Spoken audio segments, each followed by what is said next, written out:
കേൾക്കുകയും ചെയ്ത പിതാവിന് സന്തോഷത്തോടെ സ്തോത്രം ചെയ്യുകയും വേണം, സ്തോത്രം ചെയ്യുന്നവരാകണം എന്നും അപേക്ഷിക്കുന്നു. ഓക്കെ, അത്രയും നീണ്ടൊരു വാക്യം പഠിച്ചല്ലോ. ഇനി നാളെ ഇത് തന്നെ പറയണം. കാരണം ഇനി നമ്മൾ ചില ദിവസങ്ങൾ ഈ ഭാഗം തന്നെയാണ് നമ്മൾ ഇനി ധ്യാനിക്കാൻ പോകുന്നത്. അപ്പൊ അതുകൊണ്ട് അത് നന്നായിട്ട് മനസ്സിൽ ഉറപ്പിക്കുന്നത് നല്ലതാണ്. സ്തോത്രം. വീണ്ടും നമുക്ക് അല്പസമയം സ്തുതിക്കുകയും ആരാധിക്കുകയും കർത്താവിനെ മഹത്വപ്പെടുത്തുകയും ചെയ്യാം. എല്ലാവർക്കും ഒരുമിച്ച് ദൈവത്തെ സ്തുതിക്കാം. സ്നേഹവാനായ കർത്താവെ, ഞങ്ങൾ വീണ്ടും അവിടുത്തെ പരിശുദ്ധ നാമത്തിന് സ്തോത്രവും സ്തുതിയും മഹത്വം അർപ്പിക്കുന്നു. അവിടുത്തെ അനന്ത കൃപയ്ക്കായിട്ട് സ്തോത്രം.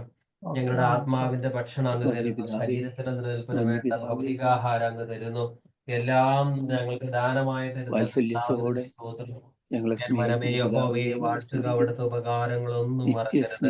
കർത്താവ് ചെയ്ത എല്ലാ നന്മകൾക്കായിട്ട് സ്തോത്രം, സ്തോത്രം, സ്തോത്രം, സ്തോത്രം, സ്തോത്രം, സ്തോത്രം, സ്തോത്രം. അങ്ങ് പരിശുദ്ധൻ, അങ്ങ് പരിശുദ്ധൻ, അങ്ങ് ഉന്നതത്തിൽ ഉയർന്നിരിക്കുന്നവരും ശാശ്വതവാസിയുമാണെങ്കിൽ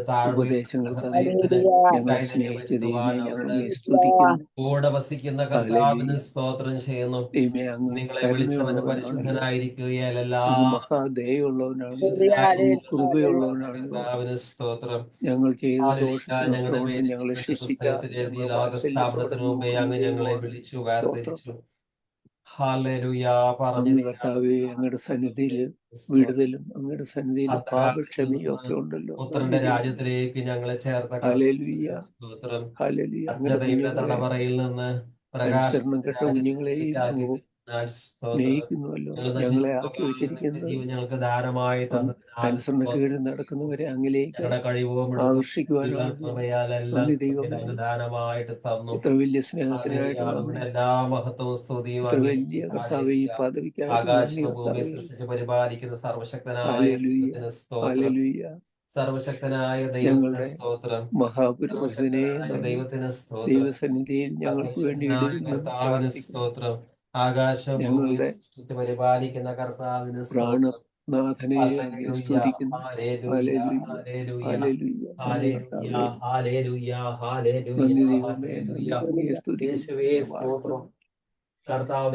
ഓരോ ദിവസവും യോഗ്യനായവനെ സ്തോത്രം. പൈതൽ പ്രായം മുതൽ ഇന്ന് വരെ ഞങ്ങളെ സൂക്ഷിച്ചതിനായിട്ട് ഞങ്ങളോട് ദയ കാണിച്ചു. നന്ദി.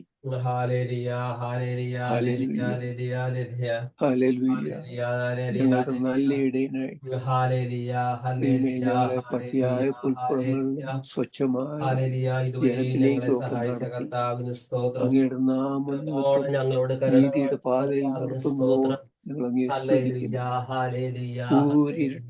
നടന്നാൽ ഞാൻ ഭയപ്പെടുകയില്ല എന്ന് പറയത്തക്ക അങ്ങയുടെ വടിയും കോലും ഞങ്ങളെ ആശ്വസിപ്പിക്കുന്നു.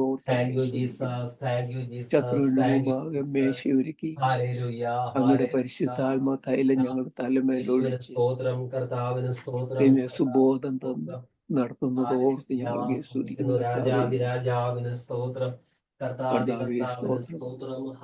ഞങ്ങളെ ആക്കി വെച്ചിരിക്കുന്ന സ്ഥലങ്ങളിൽ കർത്താവെ അങ്ങയുടെ ഒരു പ്രൊട്ടക്ഷൻ ഉള്ളതിനായിട്ട് ഞങ്ങളെ മറിക്കുന്നത് ഓർത്ത്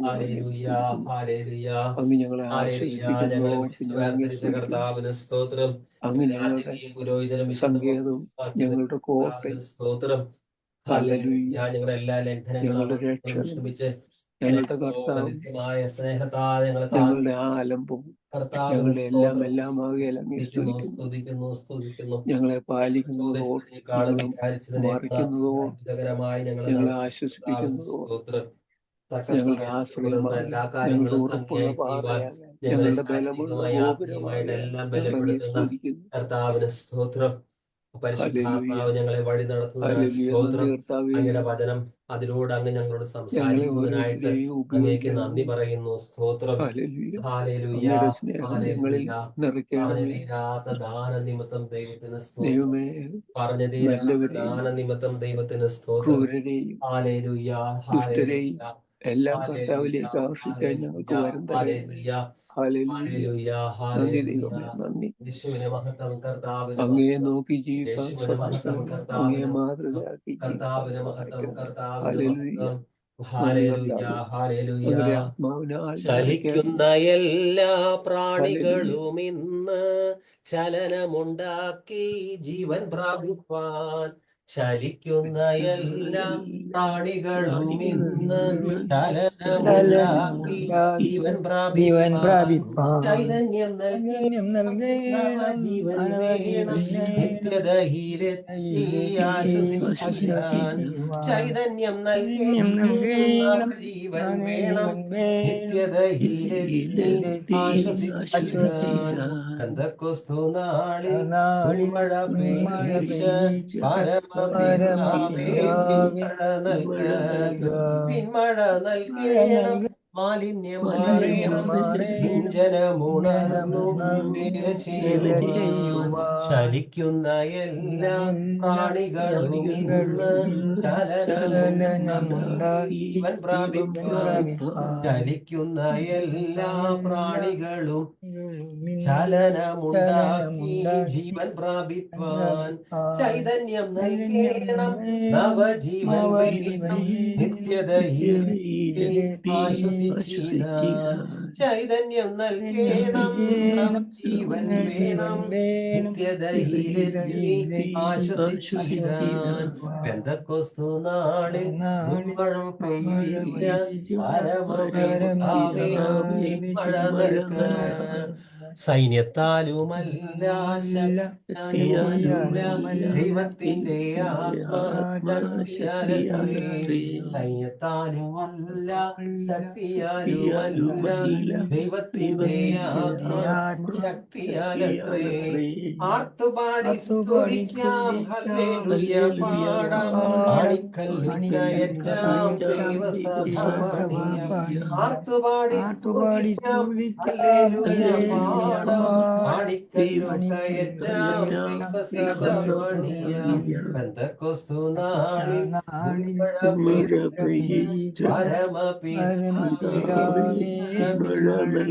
പിന്മഴ നൽകേണം, മാലിന്യം മാറേണം, ജനമുണർന്നു വേല ചെയ്യുവാൻ.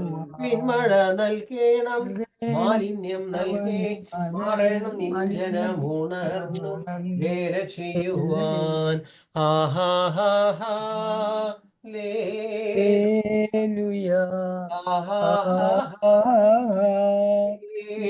ലേലുയ, ആഹാഹാ ലേലുയ, ആഹാഹാ ലേലുയ, ആഹാഹാ ലേലുയ, ആഹാഹാ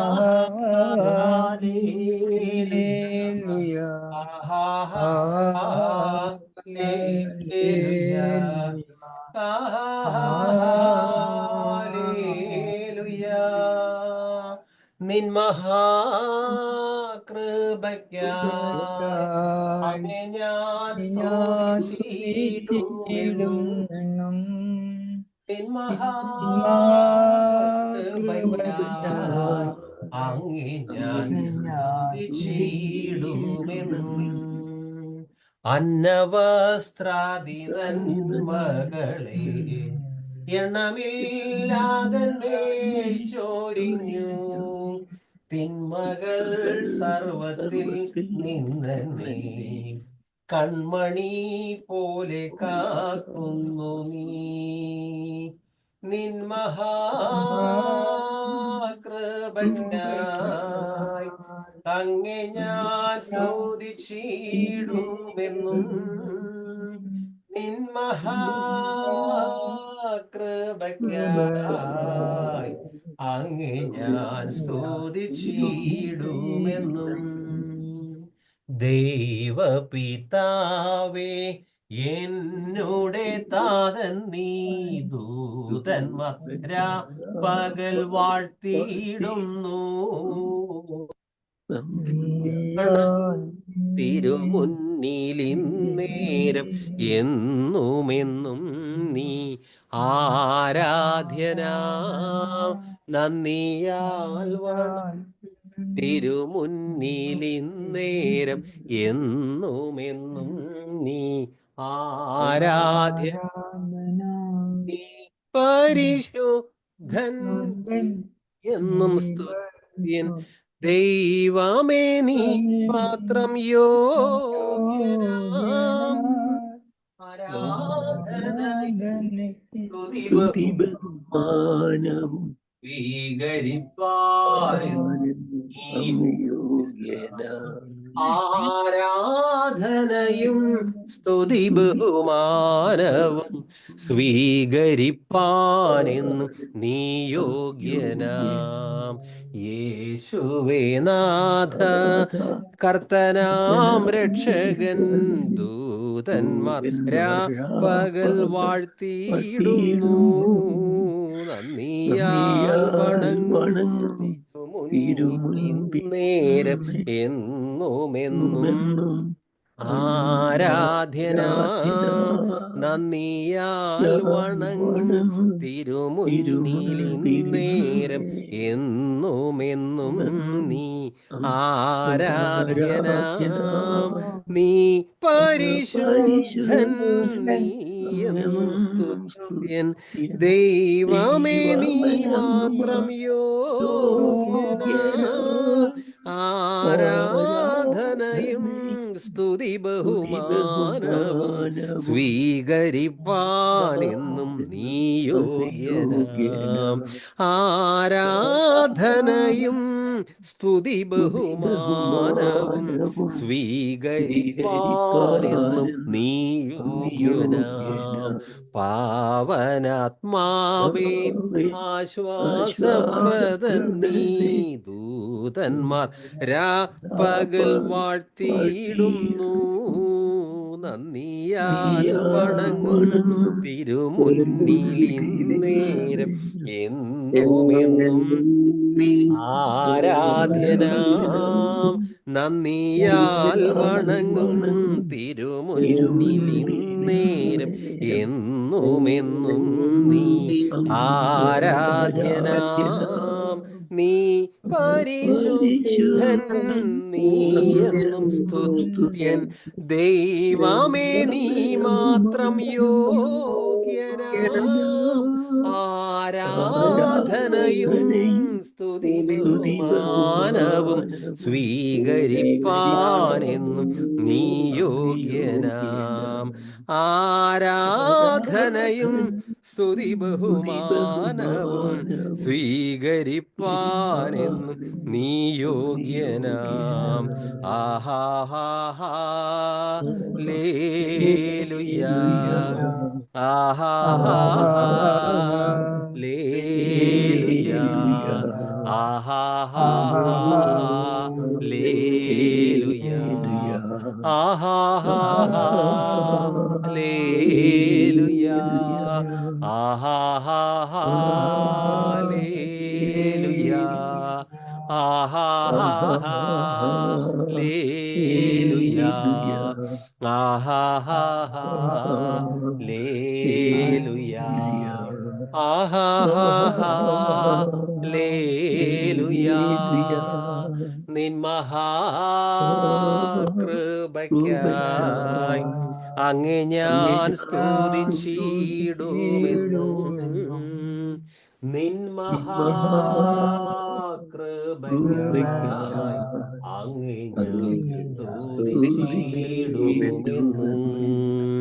നീ എന്നും യോഗ്യൻ, നീ എന്നും യോഗ്യൻ.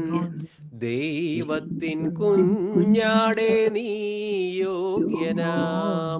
സ്തോത്രം സ്തുതി ബഹുമാനങ്ങളെല്ലാം സ്വീകരിപ്പാനെന്നും നീ യോഗ്യനാം. നീ എന്നും യോഗ്യൻ, നീ എന്നും യോഗ്യൻ. ദൈവത്തിൻ കുഞ്ഞാടേ നീ യോഗ്യനാം. സ്തോത്രം സ്തുതി ബഹുമാനങ്ങളെല്ലാം സ്വീകരിപ്പാനെന്നും നീ യോഗ്യനാം. കർത്താവിൻ്റെ അതിപരിശുദ്ധ നാമത്തിന് മഹത്വമുണ്ടാകട്ടെ. എല്ലാ ആരാധനയും സ്തുതിയും സ്തോത്രവും സർവശക്തനായ പിതാവായ ദൈവത്തിന് അവിടുത്തെ പുത്രനായ യേശുക്രിസ്തു മുഖാന്തരം അർപ്പിക്കുന്നു. നാം ധ്യാനിച്ചു കൊണ്ടിരിക്കുന്നത് കൊളോസ്യർക്ക് എഴുതിയ ലേഖനമാണ്. 1-ാം അധ്യായം 9 തൊട്ട് വായിക്കുന്നു. അതുകൊണ്ട് ഞങ്ങൾ അത് കേട്ട നാൾ മുതൽ നിങ്ങൾക്ക് വേണ്ടി ഇടവിടാതെ പ്രാർത്ഥിക്കുന്നു. നിങ്ങൾ പൂർണ്ണ പ്രസാദത്തിനായി കർത്താവിന് യോഗ്യമാകും വണ്ണം നടന്ന് ആത്മീകമായ സകല ജ്ഞാനത്തിലും വിവേകത്തിലും അവൻ്റെ ഇഷ്ടത്തിൻ്റെ പരിജ്ഞാനം കൊണ്ട് നിറഞ്ഞു വരണമെന്നും സകല സൽപ്രവൃത്തിയിലും ഫലം കായ്ച്ച് ദൈവത്തെക്കുറിച്ചുള്ള പരിജ്ഞാനത്തിൽ വളരണമെന്നും. നീണ്ട വാചകമാണ്, അതുകൊണ്ട് ഭാഗമായിട്ടാണ് ഈ വാക്യങ്ങൾ നമ്മൾ പഠിക്കുന്നത്. ഇംഗ്ലീഷിൽ ഇപ്രകാരമാണ്: For this reason also, since the day we heard of it, we have not ceased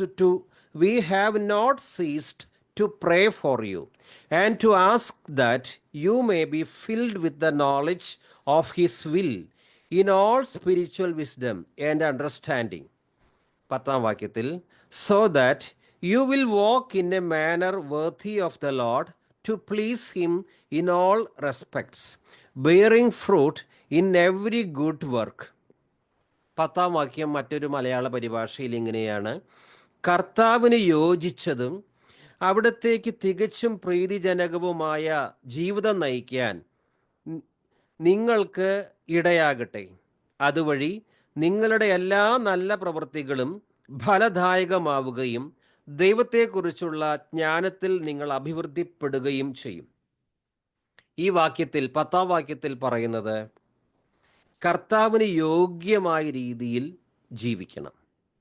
walk in a manner worthy of the load.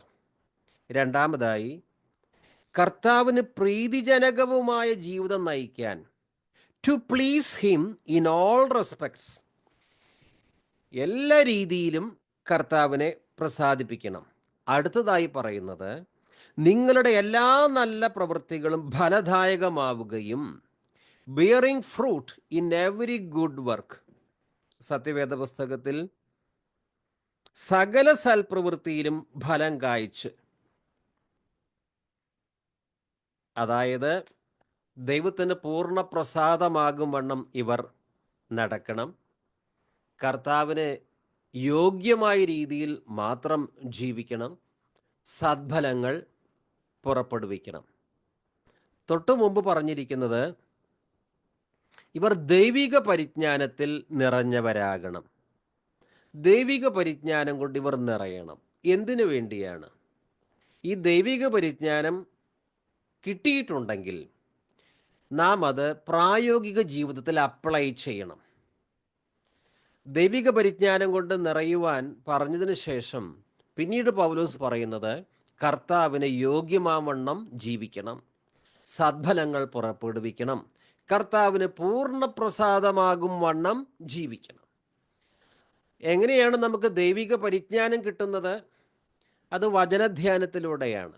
ദൈവത്തിൻ്റെ വചനം, ദൈവത്തിൻ്റെ ജ്ഞാനം എന്താണെന്ന് നമുക്ക് വെളിപ്പാട് തരികയാണ്. ദൈവത്തിൻ്റെ വചനം, ദൈവത്തിൻ്റെ ജ്ഞാനമാണ് നമുക്ക് വെളിപ്പെടുത്തി തരുന്നത്. ഈ ദൈവിക പരിജ്ഞാനം കിട്ടിയ നമ്മൾ എന്താണ് ചെയ്യേണ്ടത്? വചനത്തെക്കുറിച്ച് നന്നായി പരിജ്ഞാനമുണ്ട്, അത് അത്യാവശ്യമാണ്. പക്ഷേ അത് ജീവിതത്തിൽ പ്രാവർത്തികമാക്കുന്നില്ല എങ്കിലോ? നാം തിരുവചനം ധ്യാനിക്കുന്നതും പഠിക്കുന്നതും ഈ ലേഖനം പഠിക്കുന്നതും എന്തിനു വേണ്ടിയാണ്? തീർച്ചയായിട്ടും വചനത്തെക്കുറിച്ചുള്ള പരിജ്ഞാനം നമുക്ക് കിട്ടണം. അത് അത്യന്താപേക്ഷിതമാണ്. ദൈവത്തെക്കുറിച്ചുള്ള പരിജ്ഞാനം നമുക്ക് ലഭിക്കുന്നത് വചനധ്യാനത്തിലൂടെയാണ്. അത് ലഭിച്ചു കഴിഞ്ഞാൽ നമുക്കൊരു ഉത്തരവാദിത്തമുണ്ട്. അതാണ് ഈ 10-ാം വാക്യത്തിൽ പറയുന്നത്. അതായത് കർത്താവിന് യോജിച്ചതും അവിടത്തേക്ക് തികച്ചും പ്രീതിജനകവുമായ ജീവിതം നയിക്കാൻ നിങ്ങൾക്ക് ഇടയാകട്ടെ. So that you will walk in a manner worthy of the Lord, to please Him in all respects. കർത്താവിന് യോഗ്യമാവണ്ണം നടക്കുക. ആരോടാണിത് പറയുന്നത്? കൊളോസ്യ സഭയിലുള്ള വിശ്വാസികളോടാണ് പറയുന്നത്.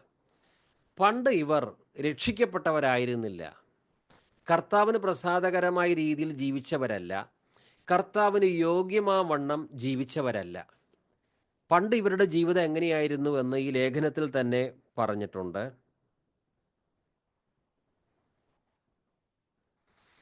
ദൈവത്തിന് മഹത്വം ഉണ്ടാകട്ടെ.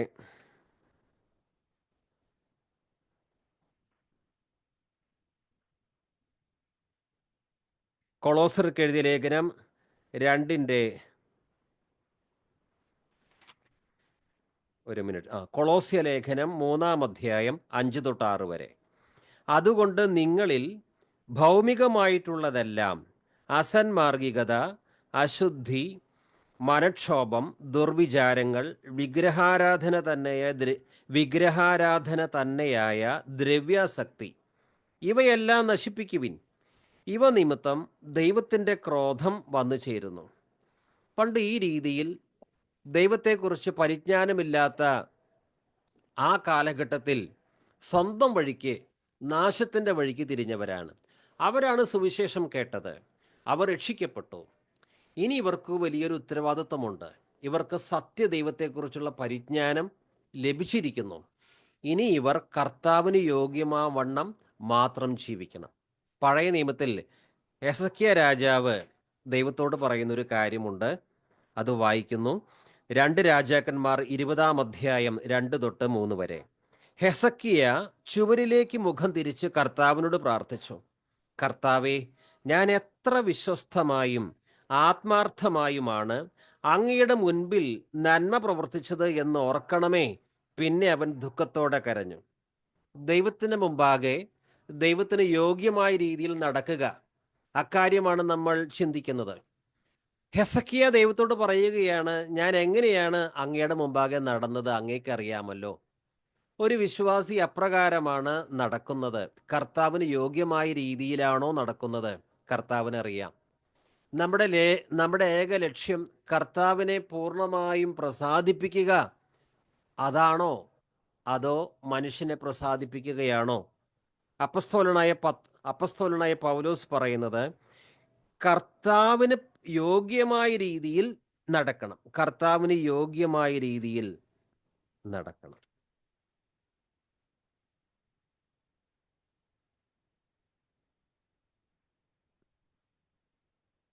ഇനി റോമാലേഖനം 13:13 വായിക്കുക. റോമാലേഖനം 13:13. പകലിന് യോജിച്ച വിധം നമുക്ക് പെരുമാറാം. സുഖലോലുപതയിലോ മദ്യലഹരിയിലോ അവിഹിത വേഴ്ചകളിലോ വിഷയാസക്തിയിലോ കലഹങ്ങളിലോ അസൂയയിലോ വ്യാപരിക്കരുത്. പകലിന് യോജിച്ച വിധം നടക്കണം. ഇരുട്ടിൻ്റെ പ്രവൃത്തികളെ ദൂരെ എറിയണം. പഴയ നിയമത്തിൽ ഹാനോക്ക് ദൈവത്തോട് കൂടെ നടന്നു. തദ്ഫലമായി ദൈവം അവനെ എടുത്തു. ദൈവത്തോടു കൂടെ നടക്കുന്നവർക്ക്, ലോകത്തോടു കൂടെ നടക്കാതെ ദൈവത്തോടു കൂടെ നടക്കുന്നവർക്ക് വലിയ പ്രതിഫലം കർത്താവ് തന്നെ കൊടുക്കും. ഉൽപ്പത്തി 5:23. ഹാനോക്കിൻ്റെ ജീവിതകാലം 365 വർഷമായിരുന്നു. ദൈവം അവനെ എടുത്തുകൊണ്ടതിനാൽ പിന്നെ കണ്ടില്ല.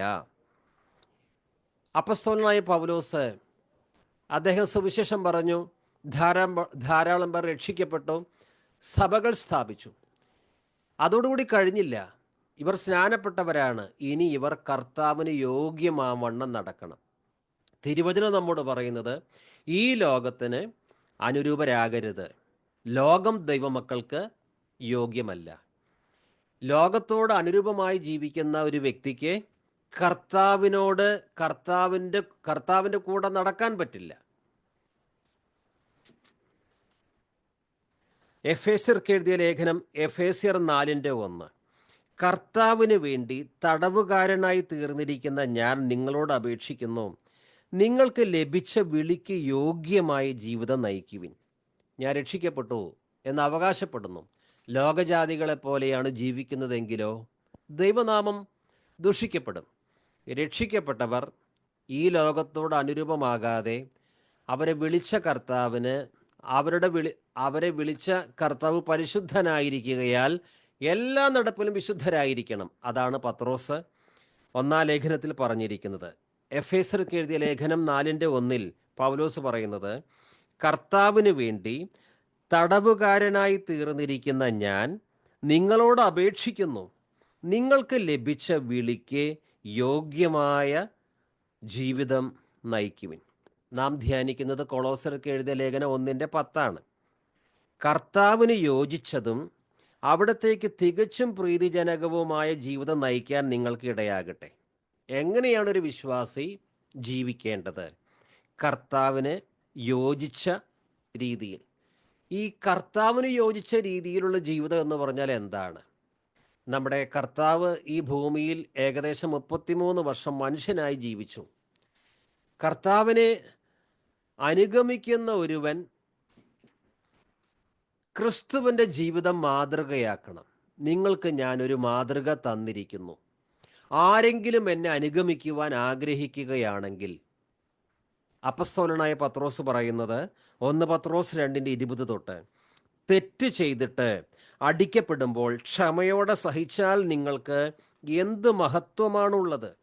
നിങ്ങൾ നന്മ ചെയ്തിട്ട് പീഡകൾ സഹിക്കേണ്ടി വന്നാൽ അത് ദൈവസന്നിധിയിൽ പ്രീതികരമാണ്. ഇതിനായിട്ടാണ് നിങ്ങൾ വിളിക്കപ്പെട്ടിരിക്കുന്നത്. എന്തെന്നാൽ ക്രിസ്തു നിങ്ങൾക്ക് വേണ്ടി സഹിക്കുകയും നിങ്ങൾ അനുകരിക്കുന്നതിന് വേണ്ടി നിങ്ങൾക്ക്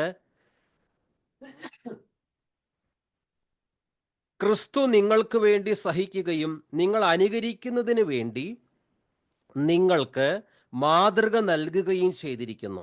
അവൻ പാപം ചെയ്തിട്ടില്ല, അവൻ്റെ അധരത്തിൽ വഞ്ചന കാണപ്പെട്ടുമില്ല. പാപം ചെയ്യാത്ത ക്രിസ്തു, അധരത്തിൽ വഞ്ചനയില്ലാത്ത ക്രിസ്തു, ആ ക്രിസ്തു നമുക്ക് വേണ്ടിയാണ് സഹിച്ചത്, നാം രക്ഷിക്കപ്പെടുവാൻ. സഹിക്കുക മാത്രമല്ല, ക്രിസ്തു നിങ്ങൾക്ക് വേണ്ടി സഹിക്കുകയും നിങ്ങൾ അനുകരിക്കുന്നതിന് വേണ്ടി നിങ്ങൾക്ക് മാതൃക നൽകുകയും ചെയ്തിരിക്കുന്നു. കർത്താവ് നമുക്ക് വേണ്ടിയാണ് പീഡകളേറ്റത്. ആ കർത്താവ് ഒരു മാതൃക നമുക്ക് കാണിച്ചു തന്നിട്ടുണ്ട്. എങ്ങനെ ജീവിക്കണം, എങ്ങനെ ക്ഷമിക്കണം, എങ്ങനെ സഹിക്കണം. യേശു ക്രിസ്തുവിനെ അനുദിന ജീവിതത്തിൽ പിൻപറ്റുക, ആ ജീവിതത്തെയാണ് കർത്താവിന് യോജിച്ച ജീവിതം എന്ന് പറയുന്നത്. So that you will walk in a manner worthy of the lord. കർത്താവിന് യോഗ്യമായ രീതിയിലുള്ള ജീവിതം. നമുക്കൊരു മാതൃക കർത്താവ് കാണിച്ചു തന്നിട്ടുണ്ട്. അവനിൽ വസിക്കുന്നു എന്ന് പറയുന്നവൻ അവൻ നടന്നതുപോലെ നടക്കേണ്ടതാണ്. ഇനി തെസ്സലോനിക്കക്കാർക്ക് എഴുതിയ ലേഖനത്തിൽ 1 തെസ്സലോനി 2:12 തൊട്ട്, 1 തെസ്സലോനി 2:12, തൻ്റെ രാജ്യത്തിലേക്കും മഹത്വത്തിലേക്കും നിങ്ങളെ വിളിക്കുന്ന ദൈവത്തിന് യോഗ്യമായ വിധം നിങ്ങൾ ജീവിക്കാൻ വേണ്ടിയാണ്. ഞാൻ രക്ഷിക്കപ്പെട്ടു, സ്നാനപ്പെട്ടു, ഇനി എനിക്ക് ബോധിച്ച പോലെ അങ്ങ് മുന്നോട്ട് പോകാം. അതിന് വചനം അനുവദിക്കുന്നില്ല. തൻ്റെ രാജ്യത്തിലേക്കും മഹത്വത്തിലേക്കും നിങ്ങളെ വിളിക്കുന്ന ദൈവത്തിന് യോഗ്യമായ വിധം നിങ്ങൾ ജീവിക്കാൻ വേണ്ടിയാണ്. എന്നെ വിളിച്ചതാരാണ്? ഒരു മനുഷ്യനല്ല. അതുകൊണ്ട് നിങ്ങളുടെ വിളിയും തെരഞ്ഞെടുപ്പും ഉറപ്പാക്കിക്കൊള്ളുവിൻ, അധികം ഉറപ്പാക്കിക്കൊള്ളുവിൻ, പത്രോസ് പറയുന്നുണ്ട്. പരിശുദ്ധനായ കർത്താവാണ് നമ്മളെ വിളിച്ചത്. ആ കർത്താവിന് യോഗ്യമായ രീതിയിലാണ് നാം ജീവിക്കേണ്ടത്. നമുക്ക് സ്വയം ശോധന ചെയ്യാം. ഞാൻ കർത്താവിന് യോഗ്യമായ രീതിയിലാണോ ഓരോ ദിവസവും ജീവിക്കുന്നത്?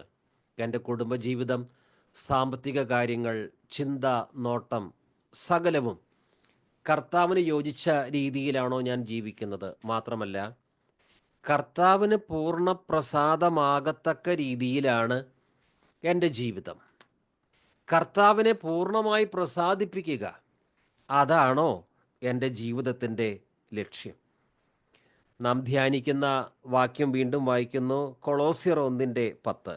കർത്താവിന് യോജിച്ചതും അവിടത്തേക്ക് തികച്ചും പ്രീതിജനകവുമായ ജീവിതം നയിക്കാൻ നിങ്ങൾക്കിടയാകട്ടെ. അതുവഴി നിങ്ങളുടെ എല്ലാ നല്ല പ്രവൃത്തികളും ഫലദായകമാവുകയും ദൈവത്തെക്കുറിച്ചുള്ള ജ്ഞാനത്തിൽ നിങ്ങൾ അഭിവൃദ്ധിപ്പെടുകയും ചെയ്യും. കൊളോസ്യർക്ക് എബ്രായ ലേഖനം 13:21. എല്ലാ നന്മകളും കൊണ്ട് നിങ്ങളെ ധന്യരാക്കട്ടെ, അങ്ങനെ യേശുക്രിസ്തുവിലൂടെ നമ്മിൽ പ്രവർത്തിക്കുന്ന അവിടുത്തെ ഹിതം അവിടത്തേക്ക് അഭികാമ്യമായത് നിറവേറ്റാൻ നിങ്ങളെ സഹായിക്കട്ടെ. അവന് എന്നും എന്നേക്കും മഹത്വമുണ്ടായിരിക്കട്ടെ. ആമേൻ.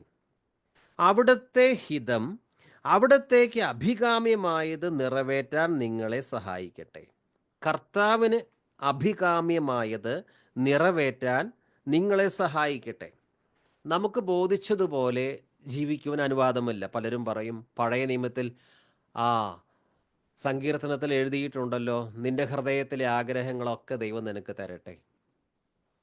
നമ്മൾ ആത്മീയരാണ് എങ്കിൽ ദൈവഹിതപ്രകാരമുള്ള താല്പര്യങ്ങൾ മാത്രമേ, നമ്മൾ ആത്മീയരാണെങ്കിൽ ദൈവഹിതപ്രകാരമുള്ള ആഗ്രഹങ്ങൾ മാത്രമേ നമുക്കുണ്ടായിരിക്കുകയുള്ളൂ. പക്ഷേ നമ്മൾ പകുതി ആത്മീയരും പകുതി ജഡികരുമാണെങ്കിൽ നമ്മുടെ മനസ്സിലെ എല്ലാ ആഗ്രഹങ്ങളും നിറവേറ്റുവാൻ അതിനുവേണ്ടിയിരിക്കുന്ന ഒരാളാണ് ദൈവമെന്ന് കരുതരുത്. നമ്മളെ വിളിച്ച കർത്താവ് നമ്മളെ വലിയ നാശത്തിൻ്റെ കുഴിയിൽ നിന്നാണ് കൈപിടിച്ച് കരകയറ്റിയത്. പണ്ട് നിങ്ങളുടെ അജ്ഞാനകാലത്തുണ്ടായിരുന്ന വ്യാമോഹങ്ങളെ മാതൃകയാക്കാതെ നിങ്ങളെ വിളിച്ച വിശുദ്ധനൊത്ത വിധം സകല നടപ്പിലും വിശുദ്ധരായിരിക്കുവിൻ, എല്ലാ പ്രവൃത്തികളിലും വിശുദ്ധരായിരിക്കുവിൻ.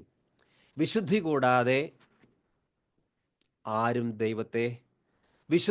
ദൈവത്തിൻ്റെ ഇഷ്ടമോ നിങ്ങളുടെ ശുദ്ധീകരണമത്രേ. ശുദ്ധീകരണം കൂടാതെ ആരും ദൈവത്തെ കാണുകയില്ല. അതുകൊണ്ട് ഞാൻ കൃപയാൽ രക്ഷിക്കപ്പെട്ടു എന്ന് പറയുന്ന എല്ലാവരും, ഞാനും നിങ്ങളും സകല ദൈവമക്കളും ഈ കൊളോസ്യ ലേഖനത്തിൽ പറഞ്ഞിരിക്കുന്ന കാര്യങ്ങൾ ശ്രദ്ധിക്കണം, പ്രാവർത്തികമാക്കണം. അതായത് കർത്താവിന് യോജിച്ചതും, 10-ാം വാക്യം, കർത്താവിന് യോജിച്ചതും അവിടത്തേക്ക് തികച്ചും പ്രീതിജനകവുമായ ജീവിതം നയിക്കാൻ നിങ്ങൾക്ക് ഇടയാകട്ടെ. അങ്ങനെ ഒരു ജീവിതമാണോ ഇപ്പോൾ നമ്മൾ നയിക്കുന്നത്? So that you will walk in a manner worthy of the lord, to please him in all respects. കർത്താവിന് പ്രസാദമല്ലാത്തതൊന്നും എനിക്ക് വേണ്ട.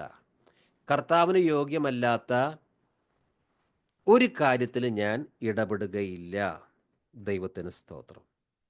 1 തെസ്സലോണി 4:1 സഹോദരന്മാരെ, അവസാനമായി ഞങ്ങൾ കർത്താവായ യേശുവിൽ നിങ്ങളോട് അപേക്ഷിക്കുകയും യാചിക്കുകയും ചെയ്യുന്നു.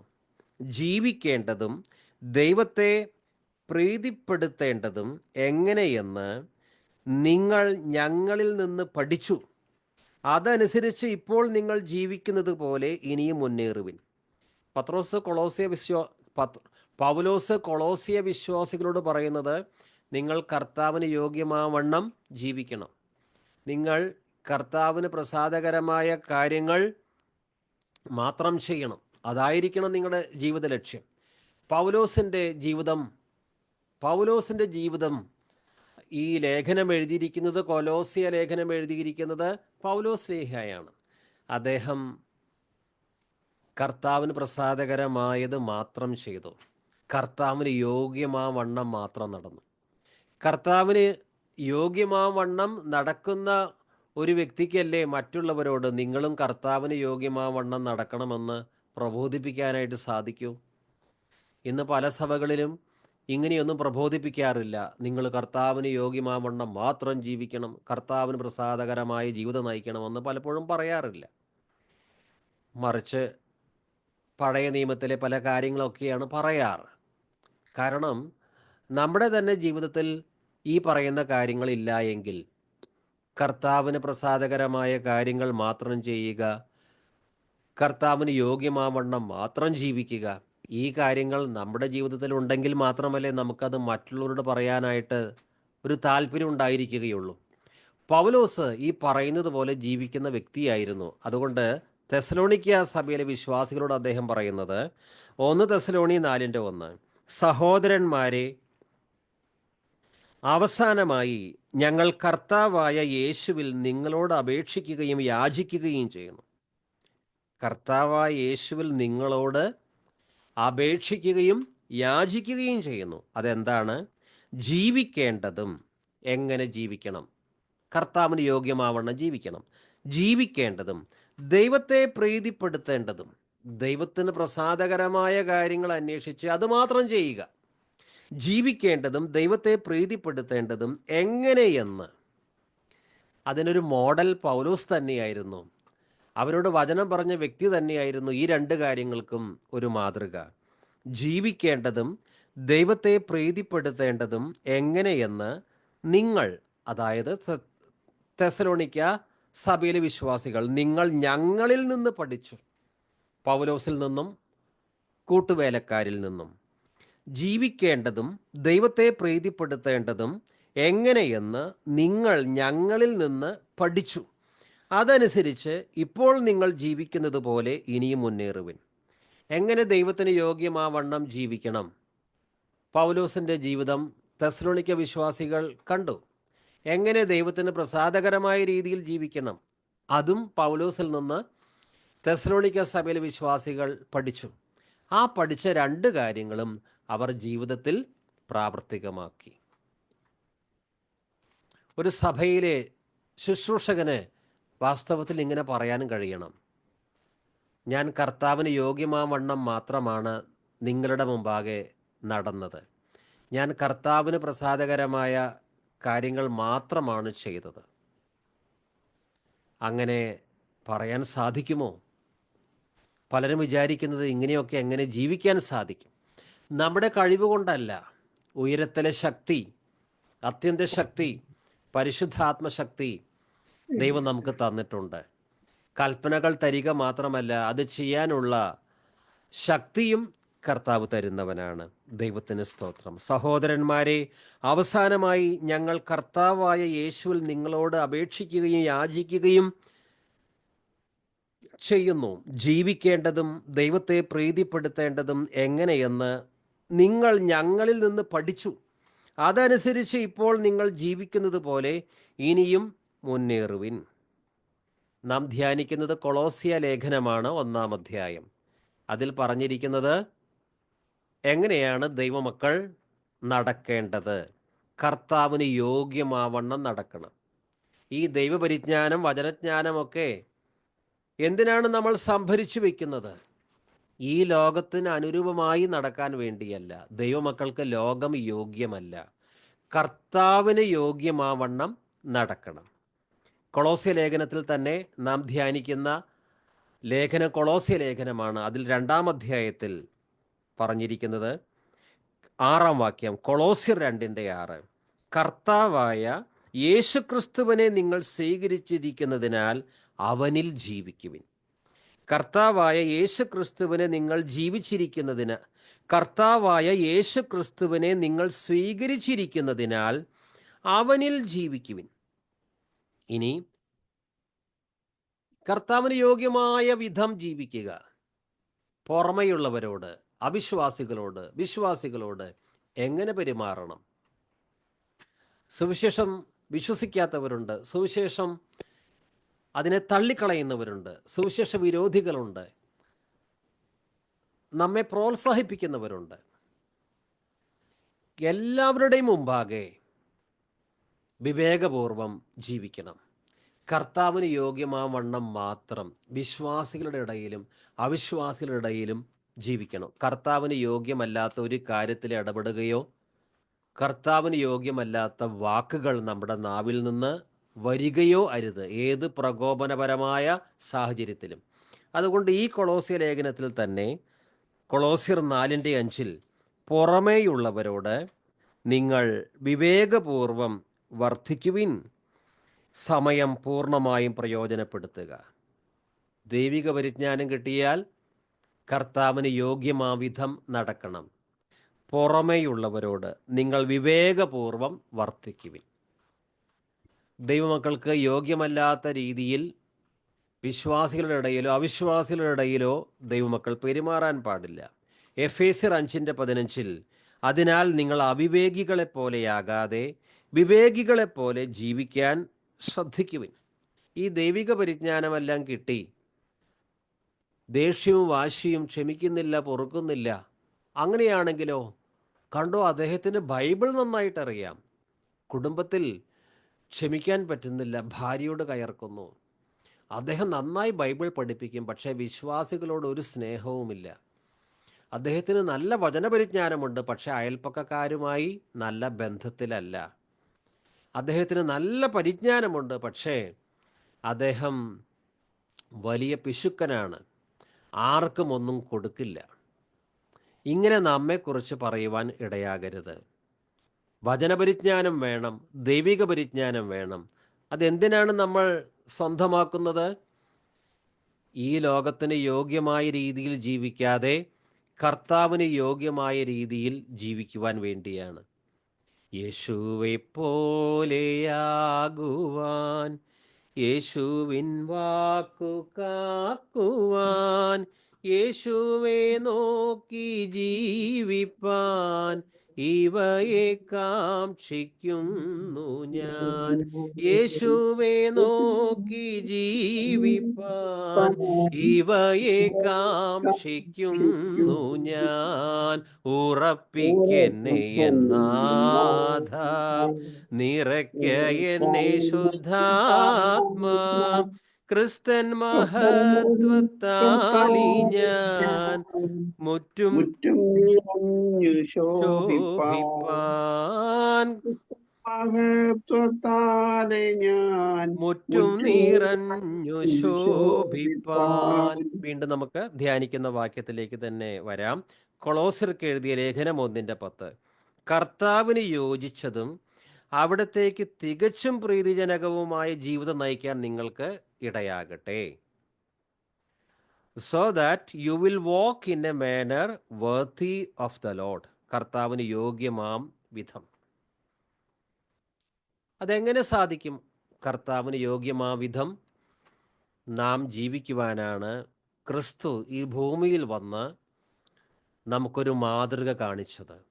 എങ്ങനെ സംസാരിക്കണം, എങ്ങനെ ക്ഷമിക്കണം, എങ്ങനെ പൊറുക്കണം, യൂദാസിനെ പോലെ ചതിക്കുന്നവരോട് ഏത് സമീപനം സ്വീകരിക്കണം, സ്വന്തം വസ്ത്രം പോലും മറ്റുള്ളവർ എടുക്കുകയാണെങ്കിൽ ഏത് രീതിയിലുള്ള സമീപനമാണ് സ്വീകരിക്കേണ്ടത്, കൈകളും കാലുകളും തുളയ്ക്കുന്നവരോട് ഏത് സമീപനമാണ് സ്വീകരിക്കേണ്ടത്. 1 പത്രോസ് 2:21 തൊട്ട്, ഇതിനായിട്ടാണ് നിങ്ങൾ വിളിക്കപ്പെട്ടിരിക്കുന്നത്. എന്തെന്നാൽ ക്രിസ്തു നിങ്ങൾക്ക് വേണ്ടി സഹിക്കുകയും നിങ്ങൾ അനുകരിക്കുന്നതിന് വേണ്ടി നിങ്ങൾക്ക് മാതൃക നൽകുകയും ചെയ്തിരിക്കുന്നു. അവൻ പാപം ചെയ്തിട്ടില്ല, അവൻ്റെ അധരത്തിൽ വഞ്ചന കാണപ്പെട്ടുമില്ല. തെസ്സലോനിക്കക്കാർക്ക് എഴുതിയ 1 ലേഖനം 4. ഇനി ഫിലിപ്പിയ ലേഖനം എഴുതുമ്പോൾ അദ്ദേഹം ഫിലിപ്പിയ സഭയിലെ വിശ്വാസികളോട് എന്താണ് പറയുന്നത്? ഫിലിപ്പിയ 1:27, ഞാൻ നിങ്ങളെ വന്ന് കണ്ടാലും നിങ്ങളിൽ നിന്ന് ദൂരസ്ഥനായിരുന്നാലും നിങ്ങൾ ഒരേ ആത്മാവോടും ഒരേ മനസ്സോടും കൂടെ ഉറച്ചു നിന്ന് സുവിശേഷത്തിലുള്ള വിശ്വാസത്തിനു വേണ്ടി പോരാടുന്നുവെന്ന് നിങ്ങളെക്കുറിച്ച് കേൾക്കുവാൻ തക്ക വിധം ക്രിസ്തുവിൻ്റെ സുവിശേഷത്തിന് യോഗ്യമായ രീതിയിൽ നിങ്ങൾ ജീവിക്കണമെന്നു മാത്രം. ക്രിസ്തുവിൻ്റെ സുവിശേഷത്തിന് യോഗ്യമായ രീതിയിൽ നിങ്ങൾ ജീവിക്കണമെന്ന് മാത്രം. അപ്പോസ്തലനായ പൗലോസ് ഫിലിപ്പിയ സഭയിൽ കുറച്ചു കാലം ഉണ്ടായിരുന്നു. അതിനുശേഷം മറ്റു സ്ഥലങ്ങളിലേക്ക് സുവിശേഷം അറിയിക്കുവാൻ പോയി. അപ്പോസ്തലനായ പൗലോസ് ഒരു സഭയിൽ പാസ്റ്ററായിട്ട് ഇരിക്കുകയാണെങ്കിൽ എല്ലാ വിശ്വാസികളും ഭയത്തോടെ വിശുദ്ധിയോടെ തന്നെ ജീവിക്കും. ഒരു രീതിയിലും അശുദ്ധിയുമായി കോംപ്രമൈസ് ചെയ്യുന്നവനല്ല പൗലോസ്. അതുപോലെ തന്നെ ദുരുപദേശവും. അപ്പോൾ പൗലോസ് ആ സഭയിൽ പാസ്റ്ററാണെങ്കിൽ എല്ലാവർക്കും പേടിയുണ്ടാകും. പക്ഷേ ഇപ്പോൾ പൗലോസ് അവിടെ ഇല്ല, മറ്റൊരു സ്ഥലത്താണ്. അപ്പോൾ പൗലോസ് പറയുന്നത്, ഞാൻ നിങ്ങളുടെ അടുത്തുണ്ടായാലും ശരി അകലെയുണ്ടായാലും ശരി ഒരു കാര്യത്തിൽ നിങ്ങൾ നിർബന്ധം കാണിക്കണം. അതെന്താണ്? നിങ്ങൾ സുവിശേഷത്തിന് യോഗ്യമാം വിധം മാത്രം നടക്കണം. ഈ വിശ്വാസികൾക്ക്, ഫിലിപ്പിയ സഭയിലെ വിശ്വാസികൾക്ക്, മറ്റു സഭകളിലെ വിശ്വാസികൾക്ക് എന്നതുപോലെ സുവിശേഷ വിരോധികളിൽ നിന്നുള്ള എതിർപ്പുകൾ, ബുദ്ധിമുട്ടുകളൊക്കെയുണ്ട്. വസ്തുനഷ്ടം ഉണ്ടായിട്ടുണ്ടാകാം, അപമാനം, ക്രിസ്തു നിമിത്തമുള്ള പീഡനങ്ങൾ നിരവധി. പക്ഷെ ഇതെല്ലാം ഉണ്ടായാലും ഒരു കാര്യത്തിൽ നിങ്ങൾക്ക് ഒഴികഴിവില്ല. അതെന്താണ്? സുവിശേഷത്തിന് യോഗ്യമാം വിധം മാത്രം നിങ്ങൾ ജീവിക്കണം. നിങ്ങൾക്ക് വ്യക്തിപരമായി നഷ്ടം വന്നാലും ബുദ്ധിമുട്ട് നേരിട്ടാലും ഈ കാര്യത്തിൽ നീക്കമില്ല. അതെന്താണ്? സുവിശേഷത്തിന് യോഗ്യമാവണ്ണം മാത്രം നിങ്ങൾ ജീവിക്കണം. ഫിലിപ്പിയ 1:27 വീണ്ടും വായിക്കുന്നു. ഞാൻ നിങ്ങളെ വന്നു കണ്ടാലും നിങ്ങളിൽ നിന്ന് ദൂരസ്ഥനായിരുന്നാലും നിങ്ങൾ ഒരേ ആത്മാവോടും ഒരേ മനസ്സോടും കൂടി ഉറച്ചു നിന്ന് സുവിശേഷത്തിലുള്ള വിശ്വാസത്തിന് വേണ്ടി പോരാടുന്നുവെന്ന്. ഇവർ വലിയ പോരാട്ടം, പരിശോധന അതിലൂടെ പോകുന്നവരാണ്. സുവിശേഷ നിമിത്തം ക്രിസ്ത്യാനികളായി എന്നൊറ്റ കാരണത്താൽ സുവിശേഷത്തിലുള്ള വിശ്വാസത്തിന് വേണ്ടി പോരാടുന്നുവെന്ന് നിങ്ങളെക്കുറിച്ച് കേൾക്കുവാൻ തക്ക വിധം ക്രിസ്തുവിൻ്റെ സുവിശേഷത്തിന് യോഗ്യമായ രീതിയിൽ നിങ്ങൾ ജീവിക്കണമെന്ന് മാത്രം. കൃപയാലാണ് രക്ഷ. ആ ഉപദേശം പൗലോസ് പഠിപ്പിച്ചു, പ്രവൃത്തികളാലല്ല. എന്നാൽ കൃപയാൽ രക്ഷയിലേക്ക് വന്ന എല്ലാവരും സുവിശേഷത്തിന് യോഗ്യമാവണ്ണം ജീവിക്കണം. എന്ന് വെച്ചാൽ വചനപ്രകാരം ജീവിക്കണം. ക്രിസ്തുവിൻ്റെ പ്രബോധന ജീവിതത്തിൽ പ്രാവർത്തികമാക്കണം. അതിനെ പറയുന്ന മറ്റൊരു പേരാണ് കർത്താവിന് യോഗ്യമാവണ്ണം നടക്കുവിൻ. So that you will walk in a manner worthy of the lord. കർത്താവിന് യോജിച്ചതും അവിടത്തേക്ക് തികച്ചും പ്രീതിജനകവുമായ ജീവിതം നയിക്കാൻ നിങ്ങൾക്ക് ഇടയാകട്ടെ.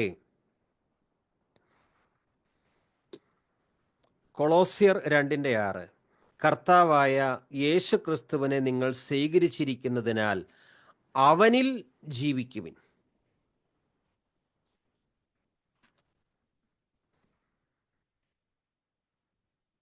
ഇവർക്ക് ദൈവിക പരിജ്ഞാനം ലഭിക്കാൻ വേണ്ടിയാണ് പൗലോസ് പ്രാർത്ഥിക്കുന്നത്.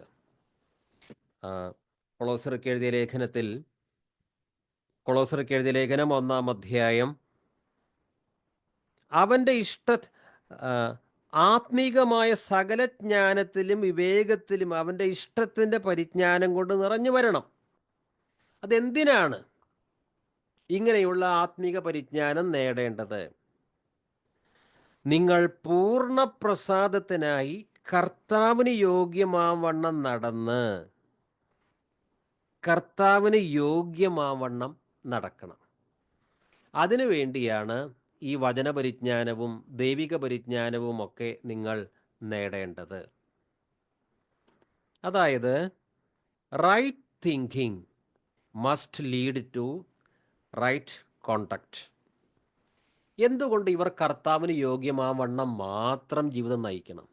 അതിന് കാരണം ഇവർ പണ്ട് ലോകത്തിന് യോഗ്യമായ രീതിയിൽ ലോകത്തോട് അനുരൂപമായി ജീവിച്ചവരാണ്. അന്ന് യേശുവിനെ ഇവർക്ക് അറിയില്ല. ഇവർ സുവിശേഷം കേട്ടു. രക്ഷയിലേക്ക് വന്നപ്പോൾ ഈ യേശു, സുവിശേഷം വഴി ഇവർ കേട്ട യേശു ഇപ്പോൾ എവിടെയാണ്? ഇവരുടെ ഉള്ളിലാണ്. കൊളോസ്യ ലേഖനത്തിൽ തന്നെ നാം പഠിക്കുന്ന 1-ാം അധ്യായത്തിൽ തന്നെ 27-ാം വാക്യത്തിൽ ഈ മഹത്വത്തിൻ്റെ പ്രത്യാശയായ ക്രിസ്തു നിങ്ങളുടെ ഉള്ളിൽ ഇരിക്കുന്നു. ക്രിസ്തു ഇവരുടെ ഉള്ളിലിരിക്കെ ഇവർക്ക് എങ്ങനെ ലോകത്തോട് അനുരൂപമായി ജീവിക്കാൻ പറ്റും? ക്രിസ്തു ഇവരുടെ ഉള്ളിലുണ്ടെങ്കിൽ ആ ക്രിസ്തുവിന് പ്രസാദമായ കാര്യങ്ങൾ എന്താണെന്ന് അന്വേഷിച്ച് അത് മാത്രമേ ഇവർക്ക് ചെയ്യാൻ അനുവാദമുള്ളൂ. ക്രിസ്തു ഇവരുടെ ഉള്ളിലുണ്ടെങ്കിൽ ഇവർ ആ കർത്താവിന് യോഗ്യമാവണ്ണം മാത്രം ജീവിക്കണം. ഈ ബോധ്യം നമുക്കുണ്ടോ? ഞാൻ രക്ഷിക്കപ്പെട്ടപ്പോൾ ക്രിസ്തു എന്നിൽ വസിക്കുന്നുണ്ട്. അതൊരു യാഥാർത്ഥ്യമാണ്. എന്നിൽ ക്രിസ്തു വസിക്കുന്നുവെങ്കിൽ ഈ ലോകത്തിന് യോഗ്യമായ വിധത്തിലല്ല എൻ്റെ ജീവിതം വേണ്ടത്. ക്രിസ്തു എന്നിൽ വസിക്കുന്നുവെങ്കിൽ ക്രിസ്തുവിനോട് ഞാൻ അനുരൂപനായിരിക്കണം. കൊളോസ്യർക്ക് എഴുതിയ ലേഖനം 1:27.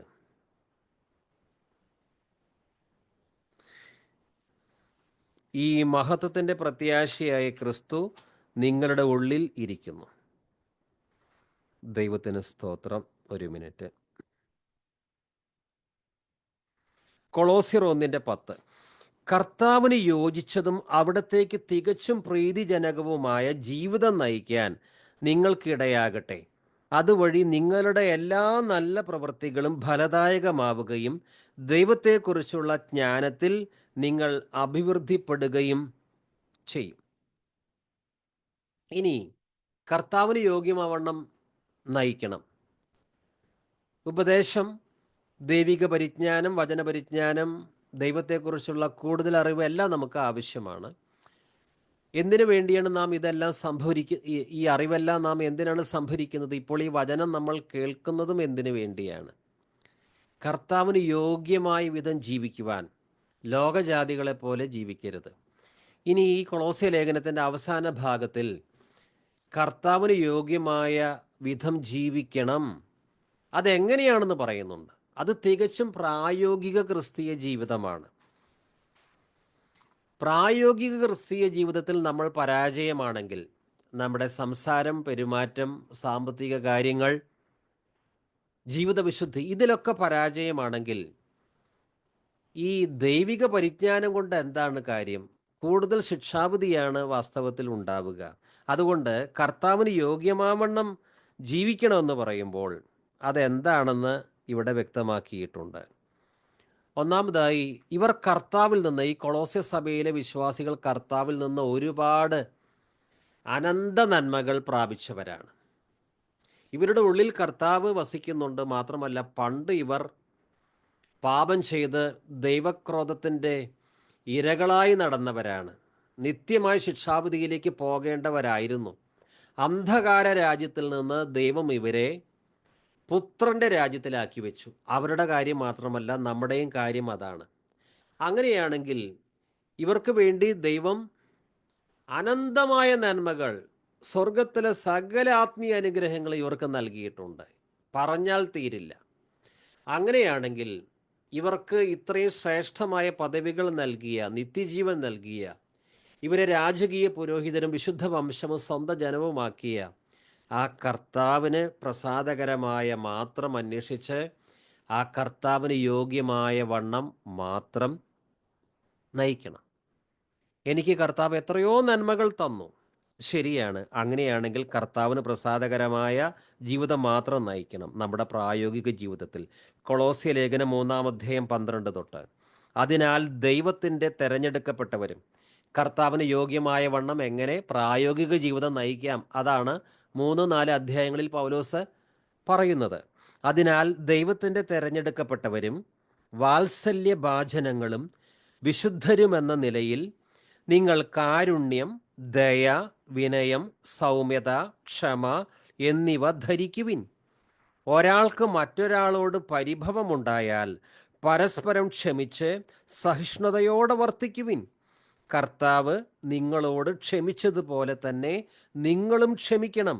സർവോപരി എല്ലാറ്റിനെയും കൂട്ടിയിണക്കി പരിപൂർണമായ ഐക്യത്തിൽ ബന്ധിക്കുന്ന സ്നേഹം പരിശീലിക്കുവിൻ. ക്രിസ്തുവിൻ്റെ സമാധാനം നിങ്ങളുടെ ഹൃദയങ്ങളെ ഭരിക്കട്ടെ. ഈ സമാധാനത്തിലേക്കാണ് നിങ്ങൾ ഏക ശരീരമായി വിളിക്കപ്പെട്ടത്. അതിനാൽ നിങ്ങൾ കൃതജ്ഞതാ നിർഭരരായിരിക്കുവിൻ. ഇതാണ് കർത്താവിന് യോഗ്യമായ രീതിയിലുള്ള ജീവിതം. വീണ്ടും കൊളോസ്യ ലേഖനം 4:4 തൊട്ട് വായിക്കുമ്പോൾ, പ്രസംഗിക്കാൻ എനിക്കുള്ള ഉത്തരവാദിത്വം അനുസരിച്ച് ആ രഹസ്യം ഞാൻ പ്രസ്പഷ്ടമാക്കാൻ ഇടയാകുന്നതിന് വേണ്ടി നിങ്ങൾ പ്രാർത്ഥിക്കുവിൻ. പുറമേയുള്ളവരോട് നിങ്ങൾ വിവേകപൂർവം വർത്തിക്കുവിൻ. സമയം പൂർണ്ണമായും പ്രയോജനപ്പെടുത്തുക. നിങ്ങളുടെ സംസാരം എപ്പോഴും കരുണാമസൃണവും ഹൃദ്യവുമായിരിക്കട്ടെ. ഓരോരുത്തരോടും എങ്ങനെ മറുപടി പറയണമെന്ന് നിങ്ങൾ മനസ്സിലാക്കിയിരിക്കണം.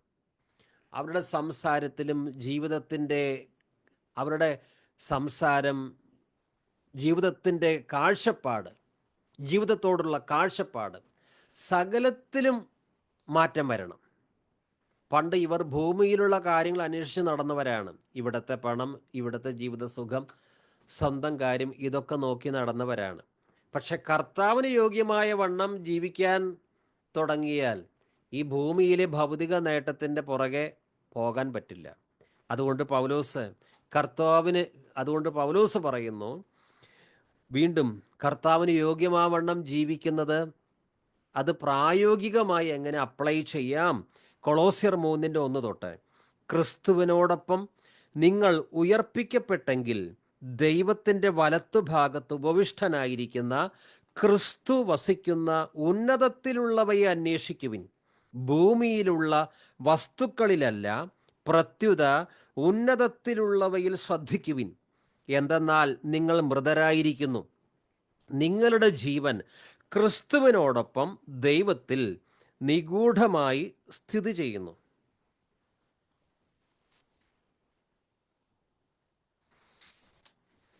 ഇനി വീണ്ടും പ്രായോഗിക ജീവിതത്തിൽ എങ്ങനെയാണ് ഇവർ മനസ്സിലാക്കിയ ഈ ദൈവിക പരിജ്ഞാനം അപ്ലൈ ചെയ്യേണ്ടത്, എങ്ങനെ കർത്താവിന് യോഗ്യമാവണ്ണം നടക്കണം? അത് കൊളോസ്യർക്ക് എഴുതിയ ലേഖനം 3-ാം അധ്യായം 5 തൊട്ട് 10 വരെ. നമ്മൾ കൊളോസ്യർക്ക് എഴുതിയ ലേഖനം 4-5 അധ്യായങ്ങളൊക്കെ എത്തുമ്പോൾ, കൊളോസ്യർക്ക് എഴുതിയ ലേഖനം 3-4 അധ്യായങ്ങൾ എത്തുമ്പോൾ വീണ്ടും അതിനെക്കുറിച്ച് പഠിക്കും. കൊളോസ്യർ 3-5 തൊട്ട്, അതുകൊണ്ട് നിങ്ങളിൽ ഭൗമികമായിട്ടുള്ളതെല്ലാം, അസന്മാർഗികത, അശുദ്ധി, മനക്ഷോഭം, ദുർവിചാരങ്ങൾ, വിഗ്രഹാരാധന തന്നെയായ ദ്രവ്യാസക്തി, ഇവയെല്ലാം നശിപ്പിക്കുവിൻ. ഇവ നിമിത്തം ദൈവത്തിൻ്റെ ക്രോധം വന്നു ചേരുന്നു. നിങ്ങളും ഒരിക്കൽ അവയ്ക്കനുസൃതമായി ജീവിക്കുകയും പ്രവർത്തിക്കുകയും ചെയ്തിരുന്നു. ഇപ്പോൾ അവയെല്ലാം ദൂരെ എറിയുവിൻ. അമർഷം, ക്രോധം, ദുഷ്ടത, ദൈവദൂഷണം, അശുദ്ധ ഭാഷണം തുടങ്ങിയവ വർജിക്കുവിൻ. പരസ്പരം കള്ളം പറയരുത്. പഴയ മനുഷ്യനെ അവൻ്റെ ചെയ്തികളോടുകൂടെ നിഷ്കാസനം ചെയ്യുവിൻ. സമ്പൂർണ്ണ ജ്ഞാനം കൊണ്ട് സൃഷ്ടാവിൻ്റെ പ്രതിച്ഛായക്കനുസൃതമായി നവീകരിക്കപ്പെടുന്ന പുതിയ മനുഷ്യനെ ധരിക്കുവിൻ. ഇവർ വീണ്ടും ജനിച്ചവരാണ്. വീണ്ടും ജനിച്ചവർ പഴയ മനുഷ്യൻ്റെ സ്വഭാവം പാടെ ഉപേക്ഷിക്കണം. പഴയ മനുഷ്യനെ പരസ്പരം കള്ളം പറയരുത്. പഴയ മനുഷ്യനെ അവൻ്റെ ചെയ്തികളോടുകൂടെ നിഷ്കാസനം ചെയ്യുവിൻ. സമ്പൂർണ്ണ ജ്ഞാനം കൊണ്ട് സൃഷ്ടാവിൻ്റെ പ്രതിച്ഛായക്കനുസൃതമായി നവീകരിക്കപ്പെടുന്ന പുതിയ മനുഷ്യനെ ധരിക്കുവിൻ. ദൈവം നമുക്ക് വചനധ്യാനം വഴി ദൈവിക പരിജ്ഞാനം തരുന്നു. അപ്പോൾ നമുക്ക് വലിയ ഉത്തരവാദിത്വവും വർദ്ധിക്കുന്നു. അതെന്താണ്? യോഹന്നാൻ പറയുന്നുണ്ട്, 1 യോഹന്നാൻ 2:6, അവനിൽ വസിക്കുന്നെന്ന് പറയുന്നവൻ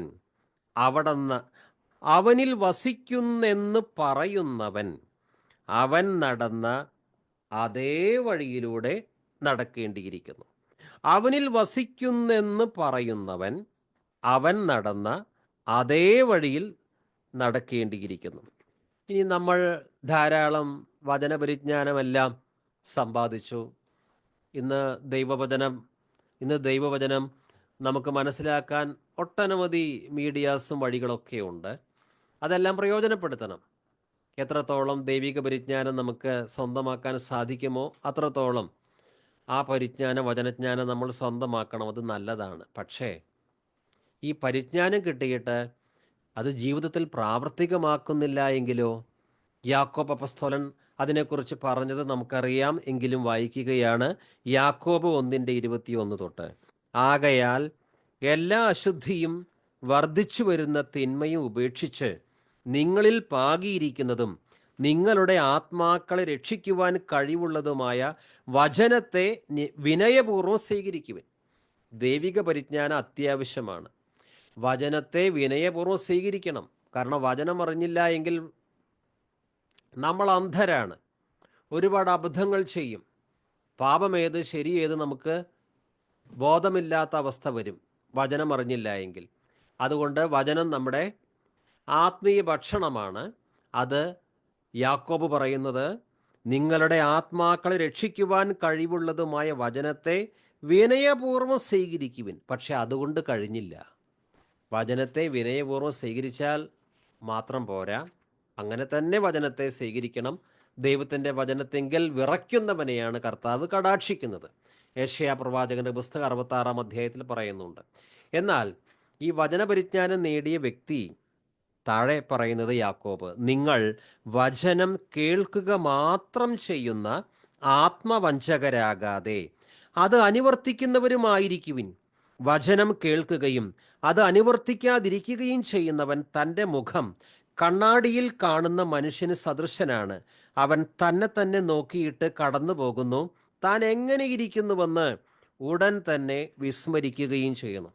അതുകൊണ്ട് ഈ ഒരു ശോചനീയമായ അവസ്ഥ. വചനപരിജ്ഞാനമുണ്ട്, ജീവിതത്തിൽ പ്രാവർത്തികമാക്കുന്നില്ല. അത് വരാതിരിക്കുവാൻ പൗലോസ് പറയുന്നത്, ഞാൻ നിങ്ങൾക്ക് വേണ്ടി പ്രാർത്ഥിക്കുകയാണ്. നിങ്ങൾ ദൈവിക ജ്ഞാനം കൊണ്ട് നിറയണം. നിങ്ങൾ ദൈവിക ജ്ഞാനം കൊണ്ട് നിറയുവാൻ ഞാൻ നിങ്ങൾക്ക് വേണ്ടി മാധ്യസ്ഥത നടത്തുന്നു. അങ്ങനെ നിങ്ങൾ ദൈവിക പരിജ്ഞാനം നേടിയാൽ നിങ്ങൾ എന്താ ചെയ്യേണ്ടത്? കർത്താവിന് യോജിച്ചതും അവിടത്തേക്ക് തികച്ചും പ്രീതിജനകവുമായി ജീവിതം നയിക്കാൻ നിങ്ങൾക്ക് ഇടയാകട്ടെ. അതുവഴി നിങ്ങളുടെ എല്ലാ നല്ല പ്രവൃത്തികളും ഫലദായകമാവുകയും ദൈവത്തെക്കുറിച്ചുള്ള ജ്ഞാനത്തിൽ നിങ്ങൾ അഭിവൃദ്ധിപ്പെടുകയും ചെയ്യും. നിങ്ങൾ പൂർണ്ണ പ്രസാദത്തിനായി കർത്താവിന് യോഗ്യമാകും വണ്ണം നടന്ന് ആത്മീകമായ സകല ജ്ഞാനത്തിലും വിവേകത്തിലും അവൻ്റെ ഇഷ്ടത്തിൻ്റെ പരിജ്ഞാനം കൊണ്ട് നിറഞ്ഞു വരണമെന്നും സകല സൽപ്രവൃത്തിയിലും ഫലം കായ്ച്ച് ദൈവത്തെക്കുറിച്ചുള്ള പരിജ്ഞാനത്തിൽ വളരണമെന്നും. ദൈവത്തെക്കുറിച്ചുള്ള പരിജ്ഞാനത്തിൽ വളരണം, അത് അത്യാവശ്യമാണ്. പക്ഷേ പ്രായോഗിക ജീവിതത്തിൽ ഈ ദൈവിക പരിജ്ഞാനം അപ്ലൈ ചെയ്യണം. ദൈവത്തിന് സ്തോത്രം. ഇനി കൊളോസ്യർക്ക് എഴുതിയ ലേഖനം 1-ാം അധ്യായം 12 തൊട്ട് 14 വരെ. കൊളോസ്യ സഭയിലെ വിശ്വാസികൾ ദൈവത്താൽ ആത്മീയമായി സമൃദ്ധമായി അനുഗ്രഹിക്കപ്പെട്ടവരാണ്. അങ്ങനെയാണെങ്കിൽ ഇവർ ഇനി കർത്താവിന് യോഗ്യമാവണ്ണം മാത്രം ജീവിക്കണം. കൊളോസ്യർ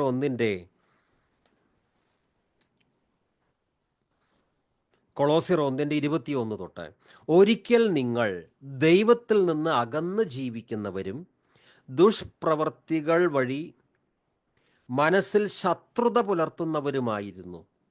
എന്നാൽ ഇപ്പോൾ ക്രിസ്തു തൻ്റെ മരണം വഴി സ്വന്തം ഭൗതിക ശരീരത്തിൽ നിങ്ങളെ അനുരഞ്ജിപ്പിച്ചിരിക്കുന്നു. അവിടുത്തെ മുമ്പിൽ വിശുദ്ധരും കുറ്റമറ്റവരും നിർമ്മലരുമായി നിങ്ങളെ സമർപ്പിക്കുന്നതിന് വേണ്ടിയാണ് അവൻ ഇപ്രകാരം ചെയ്തത്. അന്ധകാരത്തിൽ നിന്ന് അത്ഭുത പ്രകാശത്തിലേക്ക് വന്നവർ, അന്ധകാരത്തിൽ നിന്ന് പുത്രൻ്റെ രാജ്യത്തിലേക്ക് വന്നവർ, അവർ മഹാഭാഗ്യശാലികളാണ്. പക്ഷെ എന്തിനാണ് ഈ പുത്രൻ്റെ രാജ്യത്തിലാക്കി വെച്ചിരിക്കുന്നത്? ഒരിക്കൽ നിങ്ങൾ, കൊളോസ്യർ 1:22 തൊട്ടാണ് കൊളോസ്യർ 1:21 തൊട്ടാണ് വായിക്കുന്നത്. ഒരിക്കൽ നിങ്ങൾ ദൈവത്തിൽ നിന്ന് അകന്ന് ജീവിക്കുന്നവർ. അതായിരുന്നു ഇവരുടെ അവസ്ഥ രക്ഷിക്കപ്പെടുന്നതിന് മുമ്പ്. നമ്മുടെ അവസ്ഥ അങ്ങനെ തന്നെ. ദുഷ്പ്രവൃത്തികൾ വഴി മനസ്സിൽ ശത്രുത പുലർത്തുന്നവരുമായിരുന്നു. എന്നാൽ ഇപ്പോൾ ക്രിസ്തു തൻ്റെ മരണം വഴി സ്വന്തം ഭൗതിക ശരീരത്തിൽ നിങ്ങളെ അനുരഞ്ജിപ്പിച്ചിരിക്കുന്നു. പണ്ട് പിതാവായ ദൈവത്തോട് അകന്നു കഴിഞ്ഞവർ ക്രിസ്തുവിൻ്റെ ക്രൂശുമരണം വഴി ഇപ്പോൾ പിതാവായ ദൈവത്തോട് രമ്യതയിലായി. അങ്ങനെയാണെങ്കിൽ അവിടുത്തെ മുന്നിൽ, പിതാവായ ദൈവത്തിൻ്റെ മുന്നിൽ പരിശുദ്ധരും കുറ്റമറ്റവരും നിർമ്മലരുമായി നിങ്ങളെ സമർപ്പിക്കുന്നതിന് വേണ്ടിയാണ് അവൻ ഇപ്രകാരം ചെയ്തത്.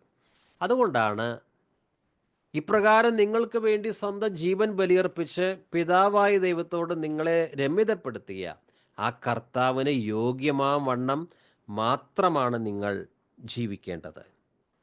ദൈവം ഇവർക്ക് വേണ്ടി വൻ കാര്യങ്ങൾ ചെയ്തിട്ടുണ്ട്. കൊളോസ്യർ 1:11 തൊട്ട്, സകല സഹിഷ്ണുതയ്ക്കും ദീർഘക്ഷമയ്ക്കുമായി അവൻ്റെ മഹത്വത്തിൻ്റെ വല്ലഭത്വത്തിന് ഒത്തവണ്ണം പൂർണ്ണ ശക്തിയോടെ ബലപ്പെടണമെന്നും വിശുദ്ധന്മാർക്ക് വെളിച്ചത്തിലുള്ള അവകാശത്തിനായി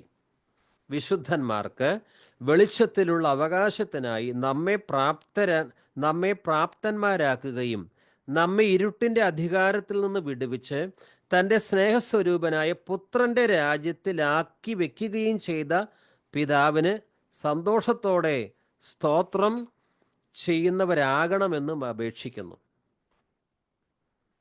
ഇവർ ഇപ്പോൾ എവിടെയാണ് ഇരിക്കുന്നത്? പണ്ട് എവിടെയാണ് ഇരുന്നത്? ഇരുട്ടിൻ്റെ അധികാരത്തിൽ നിന്ന് വിടുവിച്ച് തൻ്റെ സ്നേഹസ്വരൂപനായ പുത്രൻ്റെ രാജ്യത്തിലാക്കി വയ്ക്കുകയും. ഇപ്പോൾ ഇവർ അന്ധകാര രാജ്യത്തിലല്ല ഇരിക്കുന്നത്, യേശു ക്രിസ്തുവിൻ്റെ രാജ്യത്തിലാണ്.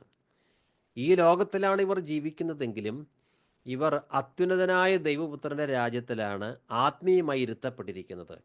അതുകൊണ്ട് ഈ പുത്രൻ്റെ രാജ്യത്തിൽ ഇരിക്കുന്ന ഇവർ പുത്രന്, കർത്താവിന് യോഗ്യമാവണ്ണം ജീവിക്കണം. പണ്ട് ഇവർ അന്ധകാര രാജ്യത്തിലായിരുന്നു, സകല ലോകവും ദുഷ്ടൻ്റെ അധീനതയിൽ. അന്ന് പിശാചിന് യോഗ്യമായ രീതിയിൽ, ലോകത്തിന് യോഗ്യമായ രീതിയിലൊക്കെ ജീവിച്ചു. ആ അന്ധകാര രാജ്യത്തിൽ നിന്ന് പുത്രൻ്റെ രാജ്യത്തിലേക്ക് ആക്കി വെച്ചതുകൊണ്ട് ഇനി ഇവർ ഒരു കാരണവശാലും ലോകത്തോട് അനുരൂപമായി ജീവിക്കരുത്, കർത്താവിനോട് അനുരൂപമായി ജീവിക്കണം. ഇവർക്ക് വേണ്ടി കർത്താവ് വലിയ വില നൽകിയിട്ടുണ്ട്. ഈ അന്ധകാര രാജ്യത്തിൽ നിന്ന് പുത്രൻ്റെ രാജ്യത്തിലാക്കുവാൻ പുത്രൻ തൻ്റെ സ്വന്തം രക്തം ഇവർക്ക് വേണ്ടി ചിന്തി. ഈ യേശുക്രിസ്തു ഇവരുടെ ഉള്ളിൽ വസിക്കുന്നു. ഇപ്പോൾ ഇവർ ദൈവമക്കളാണ്. ദൈവിക പരിജ്ഞാനവും ഇവർക്കുണ്ട്. അതുകൊണ്ട് ഇവർ കർത്താവിന് യോഗ്യമാവണ്ണം മാത്രം ജീവിതം നയിക്കണം. കർത്താവിന് യോജിച്ചതും അവിടത്തേക്ക് തികച്ചും പ്രീതിജനകവുമായി ജീവിതം നയിക്കാൻ നിങ്ങൾക്ക് ഇടയാകട്ടെ. കർത്താവിന് യോജിച്ചതും അവിടത്തേക്ക് തികച്ചും പ്രീതിജനകവുമായി ജീവിതം നയിക്കാൻ നിങ്ങൾക്ക് ഇടവരട്ടെ. യേശുവെ പോലെയാകുവാൻ, യേശുവെ നോക്കി ജീവിപ്പാൻ ഇവയെ കാക്ഷിക്കുന്നു ഞാൻ. ഉറപ്പിക്കെന്നെ എന്നാഥ. ഇനി യോഹന്നാൻ 13:14 തൊട്ട്, നിങ്ങളുടെ കർത്താവും ഗുരുവുമായ ഞാൻ നിങ്ങളുടെ പാദങ്ങൾ കഴുകിയെങ്കിൽ നിങ്ങളും പരസ്പരം പാദങ്ങൾ കഴുകണം. എന്തെന്നാൽ ഞാൻ നിങ്ങൾക്ക് ചെയ്തതുപോലെ നിങ്ങളും ചെയ്യേണ്ടതിന് ഞാൻ നിങ്ങൾക്കൊരു മാതൃക നൽകിയിരിക്കുന്നു. ഞാൻ നിങ്ങൾക്ക് ചെയ്തതുപോലെ നിങ്ങളും ചെയ്യേണ്ടതിന് ഞാൻ നിങ്ങൾക്കൊരു മാതൃക നൽകിയിരിക്കുന്നു. കാൽ കഴുകുന്ന കാര്യം മാത്രമല്ല, യേശുവിൻ്റെ മൊത്തം ജീവിതം നമുക്ക് മാതൃകയാക്കാനുള്ളതാണ്.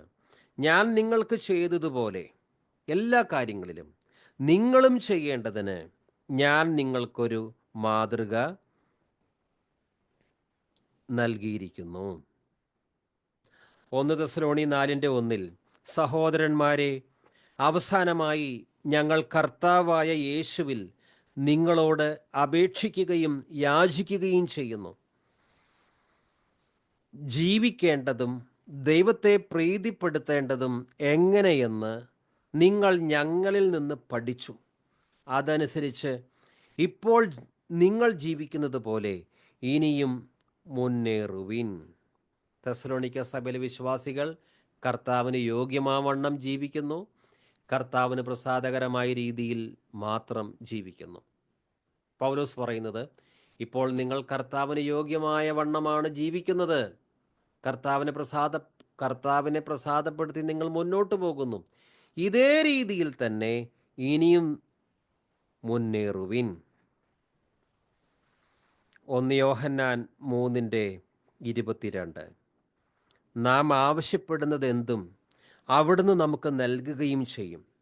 കാരണം നമ്മൾ അവിടുത്തെ കൽപ്പനകൾ അനുസരിക്കുകയും അവിടത്തേക്ക് പ്രീതിജനകമായത് പ്രവർത്തിക്കുകയും ചെയ്യുന്നു. എപ്പോഴാണ് നമ്മുടെ പ്രാർത്ഥനയ്ക്ക് ഉത്തരം കിട്ടുന്നത്? നമ്മൾ അവിടുത്തെ കൽപ്പനകൾ അനുസരിക്കുകയും അവിടത്തേക്ക് പ്രീതിജനകമായത് പ്രവർത്തിക്കുകയും ചെയ്യുന്നു. ദൈവത്തിന് പ്രസാദകരമായത് പ്രവർത്തിക്കുകയും ചെയ്യുന്നു. അങ്ങനെയാണെങ്കിൽ നാം ആവശ്യപ്പെടുന്നതെന്തും അവിടുന്ന് നമുക്ക് നൽകുകയും ചെയ്യും. കാരണം നമ്മൾ അവിടുത്തെ കൽപ്പനകൾ അനുസരിക്കുകയും അവിടത്തേക്ക് പ്രീതിജനകമായത് പ്രവർത്തിക്കുകയും ചെയ്യുന്നു. ഇന്ന് നമ്മൾ ചിന്തിക്കാൻ ശ്രമിച്ചത് കൊളോസ്യർ 1:10, 2 കാര്യങ്ങളാണ് നമ്മൾ ചിന്തിച്ചത്. കർത്താവിന് യോഗ്യമായ വിധം ജീവിക്കുക, കർത്താവിന് പ്രസാദകരമായ രീതിയിൽ ജീവിക്കുക. എല്ലാവർക്കും 10-ാം വാക്യം എടുത്ത് 2 തവണ വായിക്കുക. എല്ലാവരും സത്യവേദ പുസ്തകത്തിൽ നിന്ന് കൊളോസ്യർ 1:10 മാത്രം 2 തവണ വായിക്കാം. കൊളോസ്യർ 1:10. 10-ാം വാക്യം എല്ലാവർക്കും മൈക്ക് അൺമ്യൂട്ടാക്കി ഒന്ന് വായിക്കാം. എന്നിട്ട് ഇന്നത്തെ ക്ലാസ് നമുക്ക് അവസാനിപ്പിക്കാം. നിങ്ങൾ പൂർണ്ണ പ്രസാദത്തിനായി കർത്താവിന് യോഗ്യമാകും വണ്ണം നടന്ന് ആത്മീകമായ സകല ജ്ഞാനത്തിലും വേഗത്തിലും അവന്റെ ഇഷ്ടത്തിന്റെ പരിജ്ഞാനം കൊണ്ട് നിറഞ്ഞു വരണമെന്നും സകല സൽപ്രവൃത്തിയിലും ഫലം കായ്ച്ച് ദൈവത്തെക്കുറിച്ചുള്ള പരിജ്ഞാനത്തിൽ വളരണമെന്നും. വീണ്ടും വായിക്കാം. നിങ്ങൾ പൂർണ്ണ പ്രസാദത്തിനായി കർത്താവിന് യോഗ്യമാകും വണ്ണം നടന്ന് ആത്മീകമായ സകല ജ്ഞാനത്തിലും വിവേകത്തിലും അവന്റെ ഇഷ്ടത്തിന്റെ പരിജ്ഞാനം കൊണ്ട് നിറഞ്ഞു വരണമെന്നും സകല സൽപ്രവൃത്തിയിലും ഫലം കായ്ച്ച് ദൈവത്തെക്കുറിച്ചുള്ള പരിജ്ഞാനത്തിൽ വളരണമെന്നും. നമുക്ക് പ്രാർത്ഥിക്കാം. നാളെ ഇതേ വചനഭാഗങ്ങൾ തന്നെയാണ് നമ്മൾ ധ്യാനിക്കുന്നത്. കാണാപ്പാഠം പഠിക്കേണ്ടതും ഈ വാക്യങ്ങൾ തന്നെയാണ്. 10-11 വാക്യങ്ങൾ സാധിക്കുന്നത് പോലെ പഠിക്കാം. ഇപ്പോൾ സെബാസ്റ്റ്യൻ ബ്രദർ പ്രാർത്ഥിച്ച് ആശീർവാദം പറയും. ഞങ്ങൾ സ്വർഗീയ പിതാവേ, ഇന്ന് രാത്രിയിലും കർത്താവ് ഞങ്ങൾക്ക് അങ്ങയുടെ സന്നിധിയിൽ ഒരുമിച്ച് വരുവാനും അങ്ങയുടെ ദൈവമേ വചനങ്ങൾ കേൾക്കുവാനും കർത്താവ് കൃപ ചെയ്തതിനായിട്ട് അങ്ങേ സ്തുതിക്കുന്നു.